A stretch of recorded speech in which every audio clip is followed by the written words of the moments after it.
Selamat datang sahabat-sahabat penggemar catur di channel Wong Catur. Kali ini kami akan membawakan video sangat menarik tentang betapa jeniusnya sang juara dunia Magnus Carlsen ketika dia baru berumur 12 tahun. Partai ini berlangsung tahun 2002 antara Magnus Carlsen muda melawan Thor Gulbrandsen, seorang pecatur Norwegia yang ketika itu berumur 42 tahun. Dalam partai kali ini, kita akan melihat langkah jenius pengorbanan menteri dari sang calon juara dunia. Jadi, ikuti sampai selesai dan mari kita mulai. Pada permainan ini, Magnus Carlsen memegang bidak putih dan Thor Gulbrandsen memegang buah hitam. Carlsen membuka permainan dengan E4 dan dibalas oleh Thor dengan pion E6. Carlsen mendorong lagi pion ke D4 yang dijawab oleh Tal dengan pion D5 menawarkan pertukaran. Pembukaan seperti ini lazim disebut dengan French defense atau pertahanan Prancis. Carlsen menggeser kuda ke D2 untuk melindungi pionnya. Thor membalas dengan kuda F6 menyerang pion E4 dua kali. Carlsen mendorong lagi pion ke E5 mengancam kuda. Thor pun menyelamatkan kudanya ke petak D7. Carlsen lalu kuda F3 yang dijawab Thor dengan pion ke C5. Langkah ini bisa diartikan sebagai percobaan mengurai pion-pion pusat. Carlsen menjawab dengan pion C3 untuk melindungi rangkaian pion pusat jika terjadi pertukaran. Gulbrandsen melangkah kuda C6 yang dijawab Carlsen dengan gajah ke D3. Sepertinya ini adalah langkah persiapan rokade sayap raja. Thor Gulbrandsen memajukan menterinya ke B6 dan menyerang pion D4 tiga kali. Dan Magnus Carlsen menjawab dengan rokade sayap raja.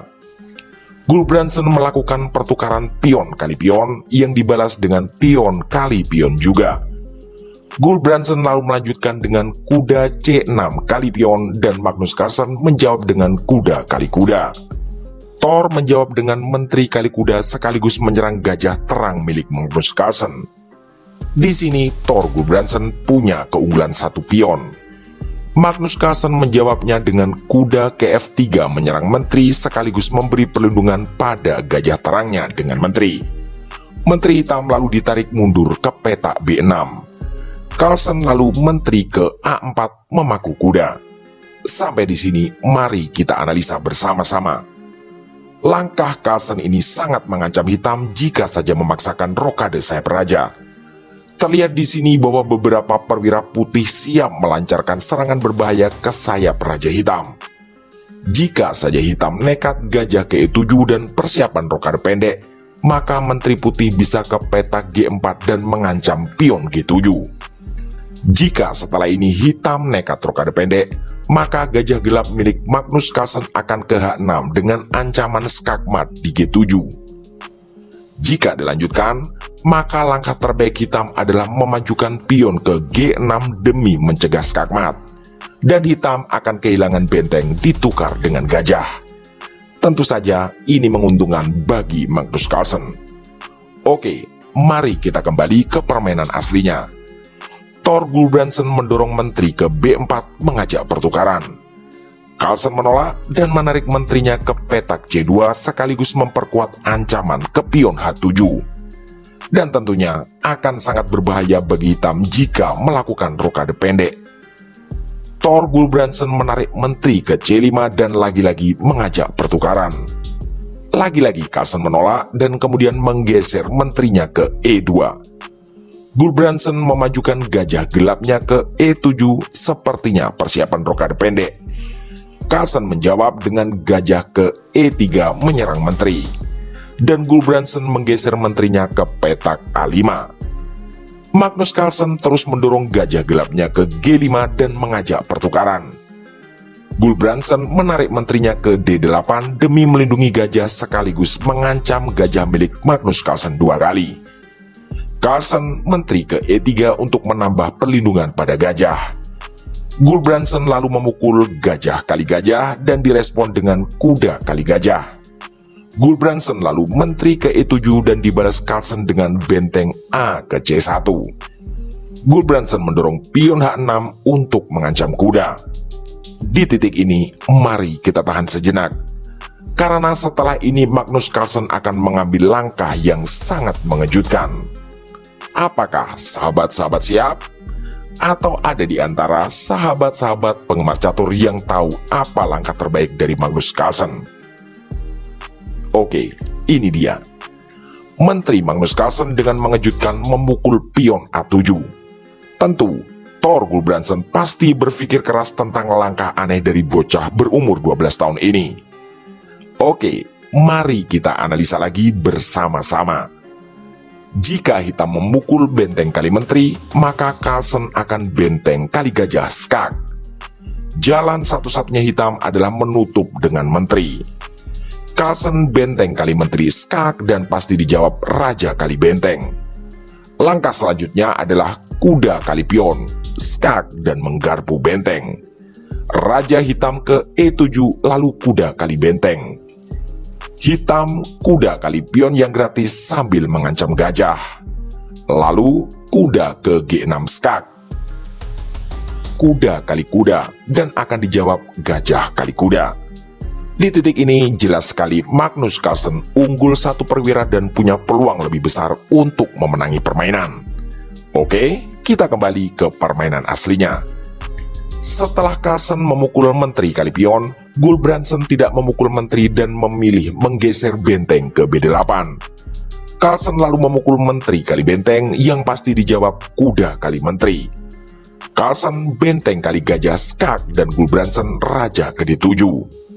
Magnus Carlsen memukul benteng kali benteng. Di titik ini Magnus Carlsen unggul kualitas perwira. Dia masih memiliki 2 benteng, 1 kuda dan 1 gajah. Sedangkan Gulbrandsen hanya punya menteri dan 1 kuda. Gulbrandsen lalu kuda ke C6. Carlsen menjawab dengan kuda F3. Gulbrandsen pion ke F6 mengajak pertukaran pion. Magnus Carlsen menjawab dengan gajah ke B5 memaku kuda. Gulbrandsen pion kali pion dan dijawab gajah kali kuda skak. Gulbrandsen memukul gajah dengan pion dan Carlsen menjawab kuda kali pion skak.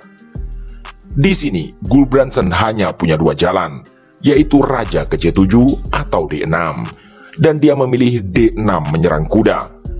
Carlsen menggeser benteng F ke E1 untuk melindungi kuda. Gulbrandsen raja ke C7 untuk mencegah benteng ke D8. Carlsen lalu mendorong pion G3. Dibalas dengan menteri ke B4 menyerang benteng dan pion B2. Carlsen mendorong benteng ke E2 untuk melindungi pion. Gulbrandsen mendorong pion D4 yang dijawab Carlsen dengan benteng D8. Tentu saja ini adalah trik yang bisa kita semua baca. Mari sejenak kita analisa.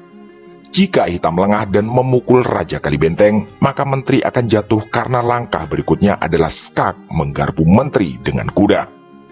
Mari kita kembali ke permainan aslinya.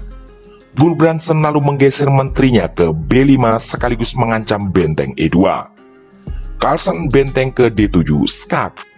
Gulbrandsen memundurkan raja ke C8. Carlsen benteng ke C4 mengancam pion dan dijawab dengan pion ke C5 sebagai perlindungan. Carlsen benteng ke F4 dengan ancaman skak mat di D8. Hitam sudah sangat terdesak, tapi Thor Gulbrandsen belum menyerah. Dengan terpaksa, Gulbrandsen mengorbankan menteri dengan memukul benteng. Carlsen kuda kali menteri, lalu dijawab raja kali kuda. Carlsen lalu benteng F7 skak, dan baru disinilah Gulbrandsen menyerah. Akhirnya Thor Gulbrandsen harus mengakui si bocah ajaib Magnus Carlsen yang baru berusia 12 tahun. Jadi, bagaimana menurut sahabat-sahabat semua? Bahkan di usia baru 12 tahun, Magnus Carlsen bisa bermain dengan rangkaian langkah luar biasa seperti itu. Oke, demikianlah video kali ini. Terima kasih telah menyimak sampai akhir. Mohon maaf atas kesalahan kata dan sampai jumpa di video catur berikutnya.